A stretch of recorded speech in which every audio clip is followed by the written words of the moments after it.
la kal la chan chin tha sil tur le nam tin nang mi te zir ti ra siam zel hi tho cha nun nong ber hi apoi mo thi kal chua ka pen chuak thei lo te pon mo por na lian tak mai kan nei thil pek le tong ta yin lal ram izau ang rong bo tu ra til kan si a ron tin ru chua kin lal pa ram tam ti rau sal tang chua na tu thil pe khon ni rin na in chang la thai chi tu hun an ni thil pe kin lal pa rong i bo lang u kal chua ka pen chua khai lo te pon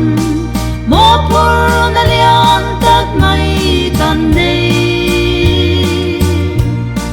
thil pek le tong ta yin lal ram izau ang rong bo tu ra til kan si a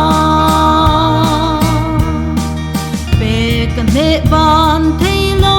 lal pa ning ma se ipek tam le ba a en ber lo che rin na le ti tak ze tai pek so kha hal ral rin tui angin apom zo kani kal chua ka pen chuak thei lo te pon mo por na lian tak mai kan nei thil pek le tong ta yin lal ram izau ang rong bo tu ra til kan si a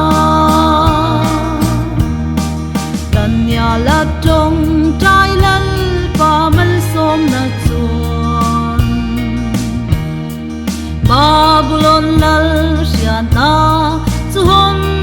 sa kinan om pathian nung le dik ti an puan chua ang kham trong tra in lal pa rong i bo lang u trong tra ya lal ram zau zel turin tu na lal pan na so ma che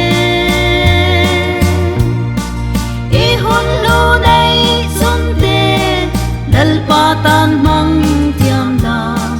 mal som turin anga reng che kal chua ka pen chuak thei lo te pon mo por